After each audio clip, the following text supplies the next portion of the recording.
सुप्रभात. जन श्रोते चिंतक वाचक पाठक साधको साधूचे आकळणे देवाचे भेट या शीर्षकाचा क्रम पाऊल आहे आणि 20/2003 ला ते लिखाणाद्वारे अवतीर्ण झालेलं आहे. आता पाहूया काय आहे ते. साधू कैसा चाले साधू कैसा वागे, साधू कैसा बोले साधू कैसा ऐके, साधू साधू म्हणती कैसा असता आहे, ओळखण्यासारखी कुण कवण आहे. चिंतने बुडता शांत शांत चाले, मनाचे विरामी बहु वेगे चाले. जनाचे प्रवाही जनातीत आहे, सर्व संग वाटे परी असंगची आहे. सर्वामध्ये राहे सर्वामध्ये आहे, पंखामध्ये असून पंकजची आहे. मला ते सन्निधी विमलची आहे, कोळशाचे खाणी हिराणी पजल आहे. चिंपल्याचे गर्भी मोती जन्मला आहे, सर्वामध्ये तत्वी सर्वातीत आहे. साधू जैसा दिसे तैसा नसत आहे, द्वैताचे नियोगे अद्वैतची आहे. जातपात कुल धर्म देश नाही, साधू कैवल्याने स्वदेशीत राही. केवळ असणे धर्म ज्याचा आहे, आत्मरूप हाच देश त्याचा आहे. बोलण्यासारिखे सदा नित्य बोले, जनहिता कारणे निशब्द ब्रह्म बोले. जेव्हा बोले तेव्हा साधू मुख आहे, साधू मुख आहे ब्रह्म गुळ साखत आहे. साधू नेणत आहे साधू नेणत आहे, परी एक ब्रह्म साधू जाणत आहे. अक्षर परब्रह्म विश्वी वाहत आहे, नाद एक मधुर सदा गुंजत आहे. ऐशा मधुर नादे साधू ऐकत आहे, अनाहत अविनाशी नाद ऐकत आहे. नाद ऐकताना आत्ममग्न साधू नागडोलत आहे. समाधीत आहे समाधीत आहे, बाह्य येत आहे तेव्हा ब्रह्म बोलत आहे. ब्रह्मीचा हा नाद शब्दबद्ध करी, अक्षर व्यापार साधू सदा करी. साधू ऐसे जैसा विश्वाचा वाणी, सुखाची वाटे ऐसी विश्ववाणी. सुखाच्या सुखाचा ऐसा हा वाणी, सुखाची वाटे ऐसी ब्रह्मवाणी. सुखाच्या सुखाचे ऐसे हे निधान, त्याच्या मुखी उमटे ब्रह्मीचे विधान. ऐसा हा व्यापारी स्वयंदेव आहे, तुमचे घर पुसोनी ऐकायला आहे. ओळखण्या माझी चूक होई जरी, ऐसा हा अतिथी दूर जाई अंतरी. म्हणून म्हणतो सावध चित्ती राही, लक्ष देऊन या अलक्षाशी पाही. तेव्हा तो कळेल साधू आकळेल, साधू आकळेल आपणाला देव भेटेल. साधू ते आकळणे देवाचे भेटणे. तर आता पूर्णतया ज्ञात जळून गेलेला स्वतःच अज्ञात असतो, याबाबत विस्ताराने पाठच्या निरूपणात पाहून झाले. अज्ञात अज्ञाताला, प्रकाश प्रकाशाला, ब्रह्म ब्रह्माला पाहू शकत नाही. स्वच्छ आरशापुढे दुसरा तितकाच, म्हणजे पहिल्या इतकाच स्वच्छ आरसा धरला तर काहीच दिसत नाही. ते आरसे लहान मोठ्या आकाराचे असतील तर मोठ्या आरशात लहान आरशाची कडा लाकडाची किंवा धातूची चौकट जरूर दिसते, मात्र चौकट म्हणजे आरसा नव्हे. सारांश अज्ञातापुढे अज्ञात, साधू पुढे साधू, ब्रह्मापुढे ब्रह्म धरणे म्हणजे एका स्वच्छ आरशापुढे दुसरा तितकाच स्वच्छ आरसा धरण्यासारखा आहे. ब्रह्मापुढे ब्रह्म धरणे हा शब्दप्रयोग जरूर चुकीचा आहे, मात्र पूर्ण स्वच्छ निर्मल जे असते त्याचे प्रतिबिंब कुठेही पडू शकत नाही. अगदी तितकेच दुसरे स्वच्छ निर्मल त्याच्या समोर आले तरी, असा त्याचा अर्थ आहे. ब्रह्म एकमेव असल्याने दुसरे ब्रह्म कल्पने हे सुद्धा चुकीचे आहे. मात्र जे शब्दातीत आहे ते शब्द पातळीला पाहण्याचा प्रयत्न म्हटले तर वेडा प्रयत्न होताना असे काहीतरी विपरीत घडते किंवा चुकीची शब्द योजना साधते. आता अज्ञात अज्ञाताला ओळखू शकत नाही, कारण एकाची ओळख एकालाच कशी पटणार. प्रश्न असा आहे की मग अज्ञात ज्ञाताला पूर्ण अपूर्णाला ओळखता येते का? होय म्हणावे तर तो वेडेपणा आहे, नाही म्हणावे तर अज्ञाताची ओळख खूण सर्वसाधारण चाहूल तरी कुणाला कशी लागणार की जो मुळात ज्ञात किंवा पूर्ण आहे. फारच अडचण होते येते. यासाठी जरा शांत स्वस्त साक्षीत्वात समग्र अवलोकनात राहा. आता आपण जर शांत परंतु दक्ष असाल, साक्षीत्वात असाल तर आपण पाहू शकाल की नेमके काय घडत आहे. आपला प्रश्न आहे की अज्ञात ज्ञाताला समजते का? जोपर्यंत आपण आहोत किंवा नेमकेपणाने कुणी नारायण कुणी प्रकाश आहोत तोपर्यंत अज्ञात आणि आपण असे दोघे आहोत. द्वैत आहे. एक आहे अज्ञात तो दुसरे आहे ज्ञात. अज्ञात आहे लख प्रकाशमान आरशासारखे, त्यापुढे आपण आहोत खुजे लहान मी तूपणात अडकलेले. एक आहे केवळ अमर्यादित, कारण आपणाला अज्ञात जोपर्यंत अज्ञात आहे तोपर्यंत ते अमर्यादितच असणार. ज्ञात म्हणजे माहीत असणे म्हणजे मर्यादित. याच्या सीमा माहीत असतात ते ज्ञात. नेमके याच्या विरुद्ध असू शकते अज्ञात. त्याला अमर्यादितच असे म्हटले पाहिजे. त्या अज्ञातापुढे ब्रह्मापुढे म्हणजे स्वच्छ प्रकाशमान आरशापुढे किंवा अद्वैतापुढे उभा आहे नारायण, द्वैतातला सर्वसाधारण जीव. आता नेमके काय घडते पहा. अद्वैताच्या आरशात मर्यादिताच्या कक्षेत परिघात द्वैतात अडकलेला मी किंवा नारायण पाहत आहे. काय पाहत आहे तो? अरे मी म्हणून सारखा बकरी सारखा बॅबॅ करत बकणारा बकवास करणारा तू तर आहेस एक चिमुकला जीव. याच्यावर हवा पाणी याच्या बदलाचा कमी जास्त चांगला वाईट परिणाम होतो. जो स्मृतीतील विचार मनात तरंगायला लागल्यावर उत्तेजित होतो किंवा निराश होतो. याच्यावर लहान मोठे प्रसंग प्रचंड परिणाम करतात. अशा प्रसंगामुळे या बकवास करणाऱ्या नारायणाची प्रचंड घालमेल होते. त्याची मर्यादित शक्ती अधिकाधिक क्षीण होते. या साऱ्यांमुळे हे पाहता पाहता नारायण दूर दूर जातो. सर्व ओळखीचे प्रांत प्रदेश माणसे पाहतो तो. सगळीकडे एकच दिसते त्याला. राव रंक दाता याचक साहेब शिपाई किंवा कारकून अगदी सर्वच्या सर्व या व्यक्तित्वात फक्त व्यक्तित्व नारायण म्हणून किंवा अविनाश म्हणून कसंही कोणत्याही नावाने वावरत असो, सर्वच्या सर्व व्यक्तित्वात अखंड बकवास करत आहेत. त्यामुळे सारीच्या सारी व्यक्तित्वे फार वेगाने क्षीण दीन दुबळी होत आहेत. लहान मोठा गरीब श्रीमंत अगदी सर्वच्या सर्व याचना करीत आहेत. अपेक्षा इच्छा मागणी करीत आहेत. मागत नाही याचक नाही असं आहे ते कुणीच नाही. ध्यान द्या. अज्ञाताच्या आरशात लहानग्या नारायणाला हे दर्शन होत आहे.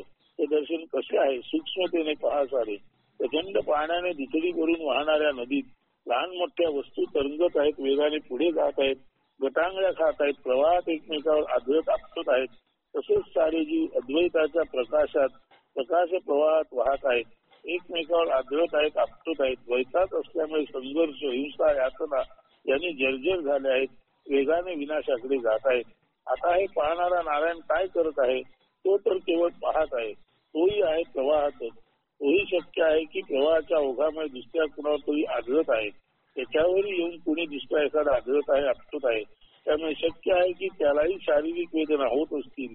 त्याच्या आदळण्यामुळे त्याला अजाणतेपणाने शक्य आहे की इतरांनाही काही त्रास होत असावा. म्हणजे तोही इतरांसारखाच अज्ञाताच्या प्रवाहात आदळत आपटत वाहत आहे. म्हणजेच अज्ञाताच्या प्रवाहात सारे ज्ञात आदळत आपटत धक्के देत घेत वेगाने पुढे पुढे जात आहे. मग सारे ज्ञात व नारायण यात नेमका फरक तो काय? तो नीट समजून घ्या. असे पाहणारा नारायण वा शंकर कोणी असो, सारे शांत दक्षतेने केवळ पाहत आहे. असे केवळ पाहणारा सर्व वृत्तींपासून आगळा वेगळा असतो, साक्षीत्वात असतो, दूर अंतरावर तटस्थ असतो. प्रवाहात असूनही केवळ समग्र अवलोकनात जो साक्षीत्वात असतो तो नेमका असतो तरी कोण? तो असतो साक्षी. हा साक्षी आणि परब्रह्म किंवा सद्वस्तू एकच आहे. परब्रह्म सुद्धा केवळ साक्षीत्वात आहे, जसा समग्र अवलोकनातील नारायण आहे. समग्र अवलोकनाला साक्षी प्रवाहात आहे, परब्रह्म सुद्धा प्रवाहात आहे. मात्र अशा प्रवाहातील इतर जोपर्यंत द्वैतात आहेत, जोपर्यंत ते साक्षीत्वात नाहीत, तोपर्यंत त्यांना आदळ आपटण्याचा त्रास जाणवणार हे निश्चित. परब्रह्म प्रवाहात आहे म्हणजे काय? ज्याला आपण ब्रह्म म्हणून म्हणतो ते चलित आहे, ते वाहते आहे. कुठून कुठे वाहते आहे ते ऊर्ध्वगामी की अधोगामी, पुरोगामी की पुच्छगामी हे सांगता येणार नाही. ते सांगता येत नाही कारण ते नेमके मनबुद्धी किंवा इंद्रिय गम्य नाही. मग ते चलित तरी कशावरून? परब्रह्म हा चेतना प्रवाह आहे. चेतना नेहमी वहनात असते, म्हणून परब्रह्म चलित आहे. आता परब्रह्म वहनात आहे हे कोण बोलला? नारायण बोलला. जो साक्षीत्वात आहे परब्रह्मासारखाच साक्षीत्वात आहे नारायण. आपण तर म्हटले की परब्रह्म व नारायण साक्षीत्वात आहेत. ते साक्षीत्वात आहेत तोपर्यंत वास्तवात एकच आहेत, केवळ आहेत ते म्हटलेच तर कदाचित ते दोन्ही साक्षीत्वात तटस्थतेत असूनही अवलोकनात आहेत. तटस्थतेत अवलोकन म्हणजे नेत्राने अवलोकन चालू असले तरी त्या नेत्रांना किंवा त्यांचे द्वारे केलेल्या अवलोकनाला मनाची जोड न देणे. मनरहित पाहणे, ऐकणे, खाणे, चालणे, बोलणे, राहणे किंवा केवळ असणे म्हणजेच ब्रह्मत्व. मनरहित पाहणे, ऐकणे, खाणे, चालणे, बोलणे, राहणे किंवा केवळ असणे म्हणजेच ब्रह्मत्व.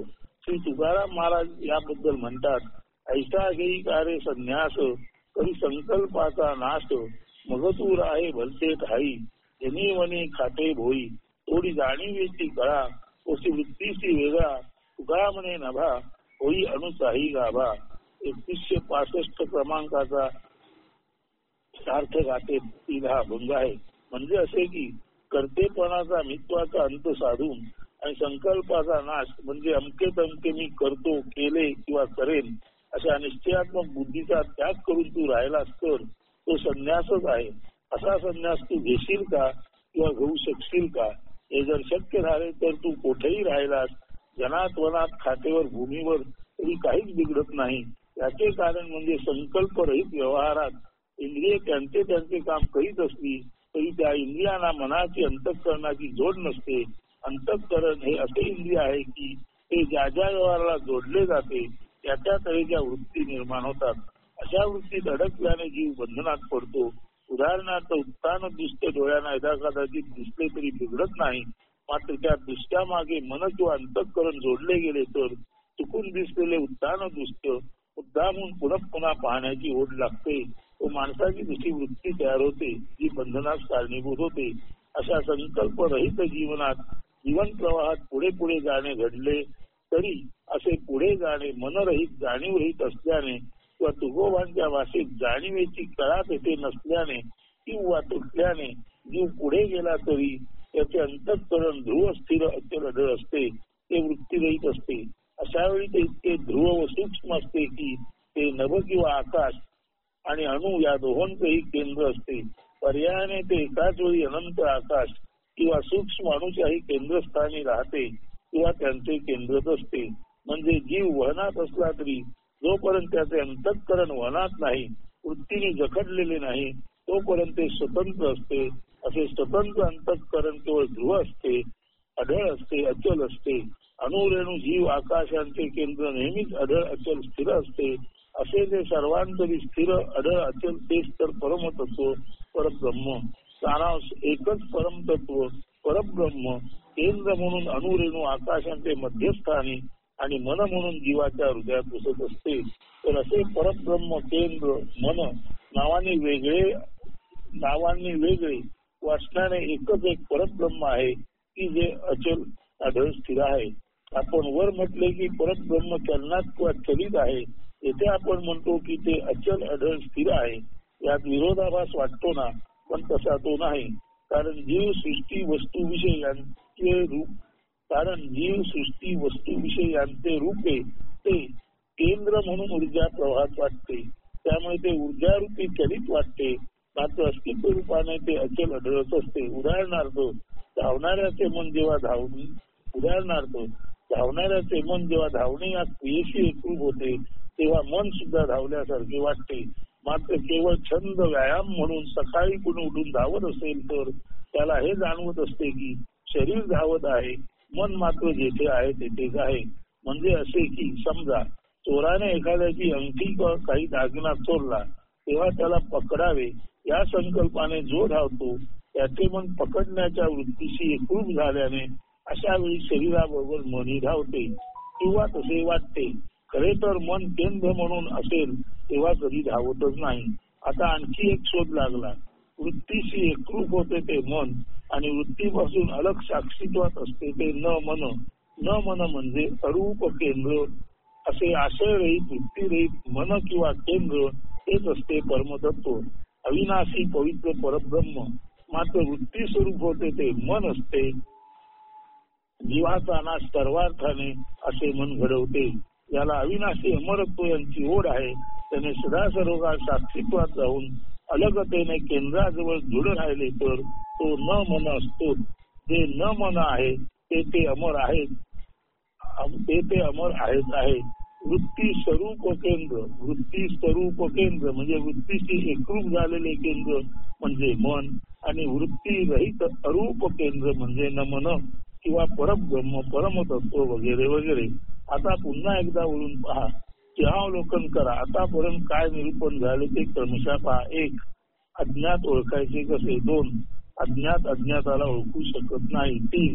मग ज्ञात अज्ञाताला ओळखू शकेल काय? 4. ज्ञात अज्ञाताला ओळखेल हा तर वेडेपणा वाटतो. 5. मग परब्रह्म नेमके कोण व कसे ओळखणार? 6. अज्ञाताच्या प्रवाहात ज्ञात नारायण पाहता पाहता साक्षीत्वात गेला आहे. 6. अज्ञाताच्या प्रवाहात ज्ञात नारायण पाहता पाहता साक्षीत्वात गेला आहे. 7. अज्ञाताच्या प्रवाहात सारे जीव एकमेकावर आदळत आपटत वेदना घेत व देत प्रवाहात आहेत.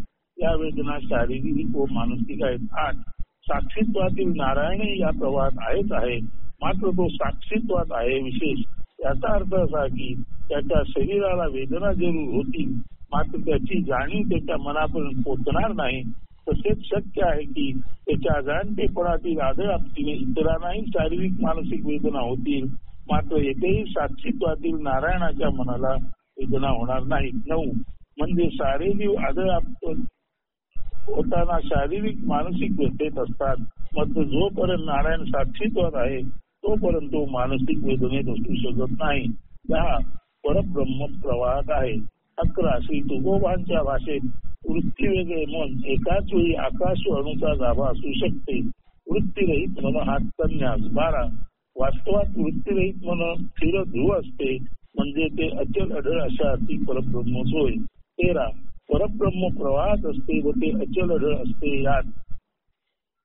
यात किंवा असे म्हणण्यात विरोधाभास नाही का? 14. नाही. जीवन प्रवाह म्हणजे चेतनेचा संसार. चेतनेच्या संसारात सारे वहनात असते, म्हणून परब्रह्म सुद्धा ऊर्जा रूपे वहनात असते म्हटले आहे. 15. मात्र मन जेव्हा वृत्ती स्वरूप होत नाही तेव्हा ते अरूप म्हणजे नमन असते. 16. वृत्तीरूप केंद्र म्हणजे मन आणि वृत्तीरहित अरूप केंद्र म्हणजे न मन किंवा परब्रह्म. 17. आता उघड आहे. मनाच्या दृष्टीने म्हणजे वृत्ती स्वरूपतेने सारे विश्व जीव आणि ते ज्यामुळे आहे ते आदी कारण आदिबीज सुद्धा ऊर्जा रूपाने चलनात वहनात प्रवासात आहे. 18. मात्र तेच वृत्ती स्वरूप केंद्र किंवा मन, मात्र तेच वृत्ती स्वरूप केंद्र किंवा मन वृत्ती रहित किंवा अरूप किंवा नमन असते तेव्हा अढळ अचल ध्रुव असते. 19. चोराचा पाठलाग करणाऱ्याचे मन धावते, मात्र धावण्याचा अभ्यास व्यायाम करणाऱ्याचे शरीर धावते. चोराचा पाठलाग करणाऱ्याचे मन धावते, मात्र धावण्याचा अभ्यास व्यायाम करणाऱ्याचे शरीर धावते, मन धावत नाही. हा नित्याचा अनुभव आहे. 20. सारांश. मनरूपाने पाहता सारे विश्व त्याचे बीज किंवा अधिकारण सुद्धा ऊर्जा रूपाने वहनात आहे. 20 झालं. 21. मात्र वृत्ती रहित अमन अरूप मनाने किंवा न मनाने पाहता परब्रह्म अचल अढळ ध्रुव आहे. 22. असा वृत्ती रहित अरूप नमन केंद्र असलेला कोणताही मानव शरीराने मेला तरी तत्वाने अमरच असतो, कारण अरूप मन हेच तत्व परब्रह्म अधिकारण होय, जे अमरच असणार. आता तर हे 22 मुद्द्यानंतर आता असं समजेल की आता तर ब्रह्म जाणून झाले. ते कोणी जाणले? साक्षीत्वातील नारायणाने. कधी जाणले? साक्षीत्वात असताना. त्या जाणण्याचा आकलनाचा उद्गार कधी केला? साक्षीत्वातून अद्वैतातून जरा खाली उतरल्यावर. मग हे सांगितलेले ब्रह्म होय, हे सांगितलेले ब्रह्म असे निश्चितपणे म्हणता येईल का? नाही. कारण श्रीखंड या क्रमाने अक्षरे लिहून श्रीखंड असं लिहिलं तर श्रीखंड खाल्ल्याचा आनंद मिळत नाही. ते खाल्ल्याची जाणीवेतील तृप्ती येईल का? श्रीखंड खाल्ल्याशिवाय जाणीवेची तृप्ती येत नाही ना. तसेच आहे. मग का सांगितले गेले? अद्भुत चमत्कृती पूर्ण जे पाहिले जाते ते पाहताना केवळ पाहणेच असते. ते पाहणे असते साक्षीत्वातील, ज्यामध्ये मन वृत्ती रहित अरूप नमन असते. म्हणजे when one is in perception, then his mind is in fact no mind because there is only perception, असा त्याचा अर्थ आहे. अद्भुत चमत्कृती पूर्ण जे पाहिले जाते ते पाहताना केवळ पाहणेच असते. ते पाहणे असते साक्षीत्वातील, ज्यामध्ये मनवृत्ती रहित अरूप नमन असते. ते सारे पाहून झाल्यावर काही काळ केवळ असणे म्हणजे कैवल्य असते. यातील निखळ अस्तित्वाचा भाव असतो, जो कैवल्यात केवळपणे जाणवतो. त्यानंतर कैवल्य बाह्य आल्यावर द्वैतात येणे घडते. मात्र ज्ञानेश्वर तुकोबा जे कृष्णमूर्ती कोणी असोत सदा सर्वकाळ ब्रह्मलीन असूच शकत नाहीत. सदा सर्वकाळ जसे घरात कोंडून राहता येत नाही तसे सदा सर्वकाळ ब्रह्मलीन असता येत नाही. ब्रह्मलीनतेतून द्वैतात व्यवहारात किंचित काळ तरी जीव येतो. जोपर्यंत जीवदशा आहे तोपर्यंत द्वैत पूर्णपणे नाकारता येतच नाही. मात्र महानता हीच होय की या जीवातील तुकोबा ज्ञानोबा जे कृष्णमूर्ती यासारख्या महान विभूती बहुतांशी ब्रह्मलीनच होत्या. ते जेव्हा किंचित खाली आले तेव्हा सुद्धा त्याने ब्रह्माचेच बोलणे केले. असे ब्रह्माचे बोलणे ही खरे तर ब्रह्माची स्मृती असते. या स्मृतीच्या निरूपणाने आपण की ज्यांना ब्रह्माची विस्मृती झाली आहे पुन्हा एकदा ब्रह्मकेंद्रावर आणले जाऊ शकते किंवा पुन्हा एकदा ब्रह्मकेंद्रावर आपण येऊ शकतो आणि आपल्या अमृतत्वाला आपण भेटू शकतो, प्राप्त करून घेऊ शकतो. हेच येथे नारायणाद्वारे घडले आहे. नारायणाला महत्व नाही, नावाला रंगरूपाला महत्व नाही, मात्र अपूर्ण पूर्णतेला ज्ञात अज्ञाताला अशा तऱ्हेने जाणू शकतो. जोपर्यंत यावत काल साक्षीत्व वृत्तीरहित अरूप मनोवस्था टिकून आहे तोपर्यंत ज्ञाताला अपूर्णाला अज्ञात किंवा पूर्णत्वाची गोडी अमृतानुभव मिळतो. मात्र असा कुणीही अमृतत्व प्राप्त झालेला जीव दशेत असल्याने कधी ना कधी किंचित खाली द्वैतात उतरतो. मात्र त्यावेळी तो त्याला प्राप्त झालेला अमृतालंकार अमृत स्पर्श याविषयी बोलतो. ते असते ब्रह्माचे ध्वनित होणे. या ध्वनिततेला सूचकतेला जो कोणी लक्षपूर्वक समजून तसा वागेल त्याला अमृत स्पर्श झाल्याखेरीज राहणार नाही. सारांश, ज्ञात अज्ञाताला अपूर्ण पूर्णत्वाला तत्वता असे जाणू शकते. आता पुढे हे असे जाणल्यावर जो बहुत करून अज्ञातात अद्वैतात किंवा असेही म्हणण्यास हरकत नाही की स्वरूप साधने दंग असतो त्याची लक्षणे खुणा पुढील प्रमाणे सांगता येतील. मात्र तत्पूर्वी स्वरूप साधना म्हणजे बाह्य रूप इंद्रिये विश्व विविध विषय यांना किंवा साऱ्या ज्ञाताला दूर सारून अज्ञातात लय साधणे असा अर्थ नीट ध्यानात घ्यावा. बिंदूचा सिंधूत लय, काजव्याचा सूर्यप्रकाशात लोप किंवा ज्ञाताचा स्वरूप प्रकाशात विलय म्हणजे अज्ञात. तर आता अशा अज्ञातात असलेल्या साधूची लक्षणे पाहूया. आपण साधू म्हणतो तो तुमच्या आमच्यासारखा नसतो म्हणजे नेमके काय? त्याचे चालणे वागणे बोलणे ऐकणे पाहणे आणि एकंदरीतच सारा दैनंदिन व्यवहार असतो तरी कसा? सकृत दर्शनी काही फरक नसला तरी अंतरंग वर्तनातील फरक असतो. हा साधू नेहमी चिंतनात असतो. चिंतन कशाचे? अज्ञातात स्थिर दृढ अचल अढळ राहण्यासाठी चिंतनाची आवश्यकता भासते.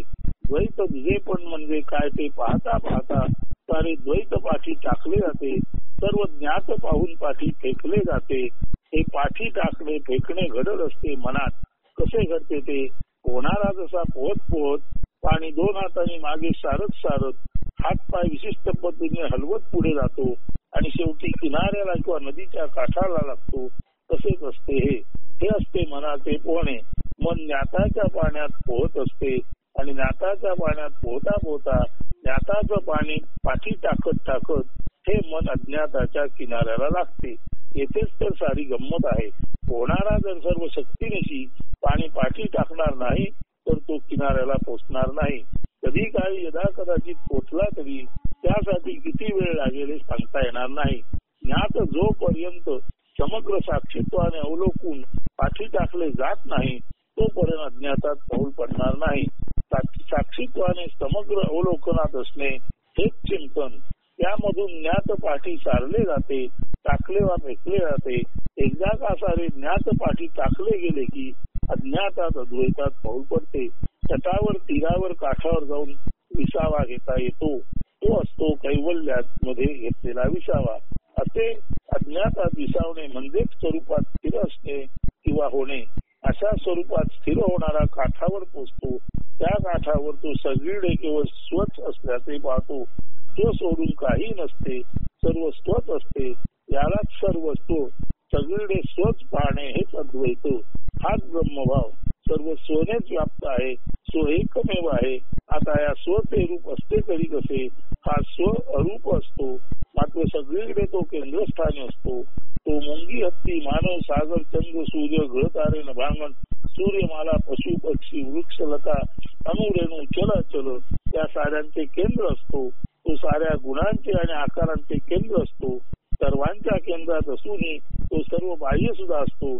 सर्व व्याप्त आणि सर्व बाह्य, सर्वांतरी आणि सर्वातीत, सर्वांच्या आत आणि सर्वांच्या वर व पलीकडे अशी ती अनन्यसाधारण एकमेवा द्वितीय भावावस्था असते. स्व म्हणजे संपत्ती वैभव. अशा सर्व व्याप्त सर्व बाह्य सर्वांतरी व सर्वातीत स्वचे वैभव जाणणे हीच स्वरूप साधना. येथे आनंदाचा परमोच्च बिंदू असतो. त्या बिंदूलाच अमृत बिंदू म्हणतात. अशा अमृत बिंदूवर जो सदा सर्वकाळ स्थिर अशा अमृत बिंदूवर जो सदा सर्वकाळ स्थिर अचल अढळ असतो तो अज्ञात असतो. अहर्निश अमृतानुभवात असतो तो. तर चिंतनात असताना द्वैत पाहून तपासून मागे टाकताना साधू संत मंद गतीने चालत असतो. त्याचे कारण म्हणजे त्याचे मन चिंतनात असते, ज्ञातात पोहत असते. मात्र एकदा का स्वच्या किनाऱ्यावर पोचला की आता द्वैत उरलेच नाही. सर्वत्र स्वच जन्मला, सर्वस्व गावलेच गावले. अशा वेळी मन विरामात असते, आशयरहित आणि पूर्ण प्रकाशमान असते. मन स्वप्रकाशाने दीप्तिमान झालेले असते. अशा वेळी मात्र आरामामुळे पूर्ण रिक्ततेमुळे साधू झपझप पटापट पावले टाकताना दिसतो. त्याचा प्रवास वेगवान असतो. म्हणूनच म्हटले आहे, चिंतने असता शांत शांत चाले, मनाचे विरामी बहु वेगे चाले. असा साधू दिसायला जलप्रवाहात दिसला तरी असतो मात्र अंतरंग पातळीला केवळ स्वमध्येच, जनात असून जनातीत. सर्वसंग वाटला तरी केवळ स्वसंगतीतच असतो साधू. अशी स्वमध्ये असणे, सर्वकाळ एकमेव स्वमध्ये असणे आणि सर्वत्र स्वची विद्यमानता उपस्थिती पाहणे ही असते स्वसाधना किंवा स्वरूप साधना. हीच ती ब्रह्मसाधना किंवा अज्ञातात असण्याची अवस्था. हेच ते अद्वैत. असा साधू तुमच्या आमच्यात दिसला वाटला तरी तो आपल्या पार पलीकडे असतो. आपण असतो भेदाभेद, उच्च निचत्व, श्रेष्ठ कनिष्ठत्व, राजा रंक, गरीब श्रीमंत, साधू डाकू, मालक चाकर अशा द्वैतात. साधू मात्र असतो केवळ स्वमध्ये, जेथे केवळ स्वच्या असण्याखेरीज काही नसते. साधू असतो कैवल्यात अद्वैतात. द्वैताच्या चिखलात साधूचे दिसणे असले तरी तो असतो मात्र अद्वैतात कैवल्य भावाने.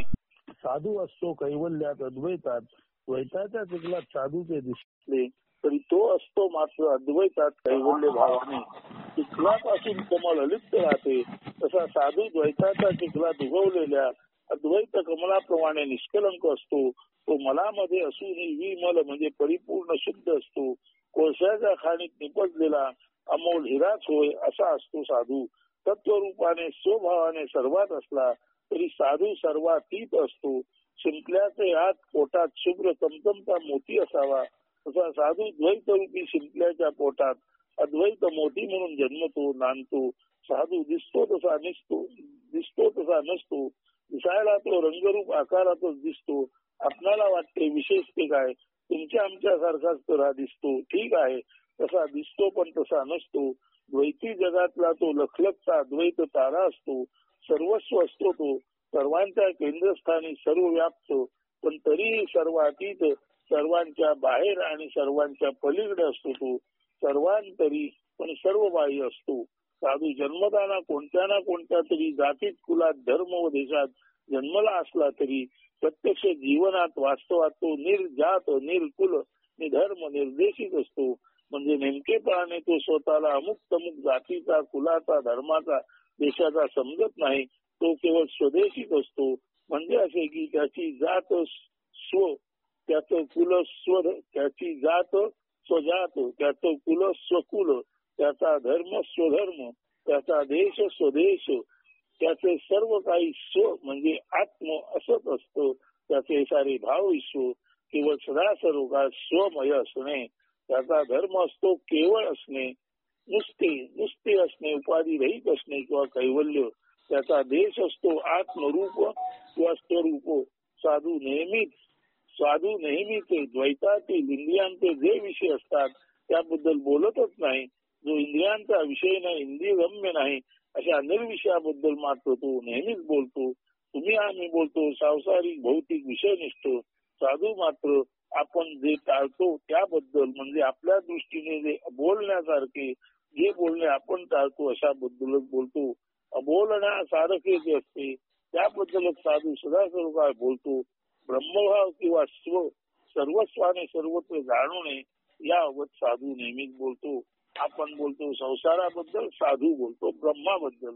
म्हणूनच म्हटले आहे बोलण्यासारखे सदा सर्व बोले. म्हणजे ब्रह्माबद्दल आपण बोलत नाही, आपण संसाराबद्दल बोलतो. साधू मात्र नेहमीच ब्रह्माबद्दल बोलतो. याचे कारण साधूला माहित असते की द्वैत म्हणजे संघर्ष, संसार म्हणजे पीडा, हिंसा, विनाशा आणि अद्वैत म्हणजे परमशांती व कल्याण. केवळ जनहिताने प्रेरित होऊनच साधू सर्वसाधारणतः जे निशब्द शांत रूप आहे त्या परब्रह्माबद्दल बोलतो, सांगतो. आपणाला निदर्शक व्हावे म्हणून, खून पटावी म्हणून केवळ तो बोलतो. आत्मभावाने नांदा, सर्वत्र स्व पाहण्यास शिका. यामध्ये सर्वांचे परमोच्च हित, सुख, शांती, आनंद व कल्याण सामावलेले आहे. स्पष्टतेने सांगायचे झाल्यास परब्रह्म किंवा अधिकारण परमेश्वरच साधूकडून हे वधवून घेतो. हे असते अवर्णनीय ब्रह्मभावाचे साधू मुखातून शब्द पातळीला व्यक्त झालेले वर्णन. अद्वैतातला साधू तुमच्या आमच्यासाठी एक पायरी खाली येतो आणि स्वतः चाकत असलेल्या अमृताचे बिंदू आपल्यावर सर्वांवर प्रेममयतेने शिंपडतो. अमृत सिंचन असते हे. ब्रह्म आपले तत्व प्रकटीकरण साधुमुखाने करतो. त्यालाच व्हायचं ट्रुथ स्पीक्स थ्रू साधू. साधूच्या मुखातून सत्य बोलते. साधू एका परब्रह्माखेरी काही जाणतच नाही. त्याने ज्ञात टाकल्यावरच तर तो अज्ञातात आलेला असतो ना. द्वैत टाकूनच तो अद्वैतात आलेला असतो ना. आता द्वैत त्याच्या स्वभावातच उरत नाही. मात्र केवळ सावलीसारखे असलेले द्वैत, केवळ नाम मात्र द्वैत. आता त्याच्या स्वभावातून द्वैत गेले, मात्र मृत माणसाची स्मृतीरूपी सावली राहावी तसे द्वैत किंचित स्मरणात असते त्याच्या. तेही जेव्हा तो तुम्हा आम्हाला काही सांगण्यासाठी असतो तेव्हाच. एरवी त्याचे वृत्तीरहित झालेले मन किंवा नमन थोडे बाजूला सारून केवळ जनहिताने प्रेरित होऊन मनाचा साधन म्हणून तो वापर करेल तेव्हा सांगणे या वृत्तीशी तो आपले मन जोडतो. अशा अर्थानेच तो केवळ द्वैतात येतो. कारण जोपर्यंत मन सांगण्याला, बोलण्याला, ऐकण्याला चिकटत नाही तोपर्यंत मनापासून बोलल्याशिवाय, मनासहित बोलल्याशिवाय साधूचे बोल आपणाला ऐकायला येत नाहीत. अन्यथा साधू अमनात असताना स्वतः काय ते ऐकत असतो. परंतु त्याचं सांगणं आपणाला करायचं असेल तर साधूला मनावर यावे लागते, थोडेसे द्वैतात यावे लागते. म्हणून सांगणे, बोलणे, लिखणे, पटणे, पटवणे हे केवळ तुमच्या आमच्या मदतीसाठी तो ते करत असतो. तरी सुद्धा त्याचा अकर्ता भाव असतोच असतो. तो अकर्ता असतो आणि खरा करता परमेश्वर त्याच्या मुखातून वदत असतो किंवा बोलत असतो. तो अद्वैताच्या स्पष्टीकरणासाठी केवळ उच्चार रूपाने आपली वाणी वापरतो. साधूलाही संवादासाठी, प्रक्षेपासाठी मन साधन म्हणून वापरावे लागतेच. साधूलाही संवादासाठी, प्रक्षेपासाठी मन साधन म्हणून वापरावे लागतेच. हे येथे नीट लक्षात घ्यावे लागेल. साधू व्यवहाराच्या विषयांच्या संदर्भात पूर्णपणे नेणता म्हणजे काही न जाणणारा असतो. मात्र तो ब्रह्म पूर्णत्वाने जाणत असतो. एकमेव ब्रह्म तो जाणतो, कारण तोच तर एकमेव ब्रह्म असतो. मात्र ब्रह्म सांगताना साधूला किंचित खाली ब्रह्मभावातून बाहेर यावे लागते. परमेश्वरी योजनाच असते तशी. खरे तर अज्ञात अद्वैत ब्रह्म असलेल्या साधूचीच योजना असते ती. पूर्वी होऊन गेलेल्या साधू संत ऋषी मुनींची वाणी विश्वात ऊर्जा रूपाने स्पंदत असते. नमन झालेला साधू, ट्रान्सडेंटल किंवा उन्मनी झालेला साधू ती वाणी आपल्या नमनावस्थेत ऐकतो. ती मधुर बोधवाणी वातावरणात गुंजन करीत असते. तो मधुर नाद, ती मधुर वाणी ऐकून तो अनाहत म्हणजे कोणत्याही आघाताविना निर्माण झालेला अविनाशी नाद ऐकून असा नाद ऐकता ऐकता साधू समाधीत जातो. तो आत्ममग्न होतो. त्याला सर्वत्र स्वतःच दर्शन होते. एखादा नाद पुंगी बरोबर हलणाऱ्या पुंगीच्या नादावर डोलावा, एखादा नाद पुंगी बरोबर हलणाऱ्या पुंगीच्या नादावर खर तर पुंगीच्या दृश्यावर डोलावा. तसा प्रसन्न अंतःकरणात असलेला साधू हे विश्वास भरून राहिलेले अद्वैत ब्रह्मभावाचे पूर्वी होऊन गेलेल्या ऋषीमुनींचे साधू संतांचे शब्द नेमकेपणे पकडतो. ब्रह्मभावी शब्द नेमकेपणे पकडतो. तो नागासारखा डोलतो. ध्वनी व प्रकाश लहरी दूरसंचाने पकडाव्यात तसेच असते हे पकडणे. ध्वनी व प्रकाश लहरी जसा दूरदर्शन संच म्हणजे टीव्ही पकडतो, तसेच ध्वनी व प्रकाश लहरी ऋषीमुनींचे शब्द, ऋषीमुनींचे तेजपुंज दर्शन याला पकडण्याचे काम हा अमनी साधू करत असतो. त्या शब्द तरंगावर अक्षर परब्रह्म बोधावर साधू स्थिर होतो. स्वतःच ब्रह्म बनतो. अमृत समान करतो. तृप्त होतो. नागासारखा तो अंतरी डोलत असतो. पूर्वी होऊन गेलेल्या ऋषीमुनींचे शब्द ऐकून खुश होतो. आत्म्यात साधू साधू छान छान अशी दात तो देतो. या साऱ्या अद्वैत कृपा प्रसादाला, अमृतवाणीला, बोधवाणीला अशा समाधीत तो किती काळ असतो हे सांगणे कठीण आहे. मात्र जेव्हा असा आत्मग्न साधू किंचित काळासाठी बाहेर येतो, व्यवहारात येतो, तेव्हा तो समाधीत ऐकलेली, वातावरणात भरून असलेली, विश्वात भरून मनात असलेली साधू संतांची विश्ववाणी किंवा वेदवाणी ती जी त्याने समाधीवस्थेत ऐकलेली, पाहिलेली असते, आपल्या शब्दात व्यक्त करतो, प्रकट करतो, तीच ती विश्ववाणी. अशा अक्षर अविनाशी विश्ववाणीचा व्यापार करणारा, देवघेव करणारा, पूर्वी होऊन गेलेल्या ऋषी मुनींकडून विश्वात प्रस्तुत केलेली वाणी ऐकणे व ती समाधीतून बाहेर आल्यावर आपल्या शब्दात बसवून पद्यमय गीतमय करून इतरांना देणे, अशा अर्थाने साधू एका अर्थाने या विश्ववाणीचा व्यापारी असतो. विश्ववाणीचा व्यापार करणारा विश्ववाणी पहा किती छान आहे हे सर्व समजायला. अशी विश्ववाणी सर्व जणांना अगदी फुकट वाटत असतो साधू. खरे तर विश्वास भरून राहिलेली विश्ववाणी आपण ब्रह्मवाणी म्हणूनही ओळखू शकतो. तर अशी ब्रह्मवाणी मोफत वाटणारा साधू वास्तवात अपरिमित सुखाचा ठेवा निधान असतो. त्याच्या मुखावाटे हे साधू विधान, हे सुख विधान विश्ववाणी किंवा ब्रह्मवाणी म्हणून प्रवर्तित होते. हे तर ब्रह्माचेच विधान, त्याला वर्डिक म्हणतात, वेदवाक्य म्हणतात, अंतिम सत्य म्हणतात असे असते. असे सुखविधान घेऊन ऐकेपणे आगंतुकतेने तुमच्या आमच्या दारी आलेला साधू खरे तर स्वयंदेव किंवा परमेश्वरच आहे. याला जर अंतरंगातून आपण ओळखू शकलो नाही तर तो आपल्यापासून दूर निघून जाईल आणि आपल्या दारी आलेले भाग्य आपणच त्याला न ओळखल्याने नाकारल्यासारखे कपाळ करंटे पण आपल्या माथी येईल. ब्रह्म किंवा परमेश्वर अलक्ष आहे म्हणजे वेद अशक्य आहे. तरी सुद्धा या अलक्ष्याकडे नीट पाहता आले.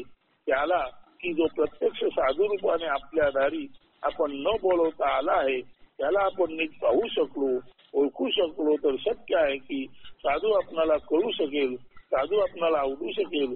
साधू आकळणे म्हणजेच तर देव भेटणे आहे. यालाच म्हणायचे अलक्ष्य अशी लक्षी. वेद घेण्यास कठीण, भेदण्यास कठीण असलेल्याचा वेद किंवा भेद घेणे. त्या निरूपणाच्या प्रकाशात अलक्ष्याला लक्ष्यता येते का पहा. म्हणजे अज्ञाताला आपण ज्ञात करू शकतो का पहा. लक्ष्यता येणे न येणे दूर राहू दे. किमान या निरूपणाकडे नीट लक्ष दिले, ध्यान दिले तरी आज ना उद्या ती पवित्र सकाळ आपण साक्षीत्वात राहण्याचा अभ्यास केला तर सर्वांच्या जीवनात उदित झाल्याखेरीज राहणार नाही. अस्तु. धन्यवाद.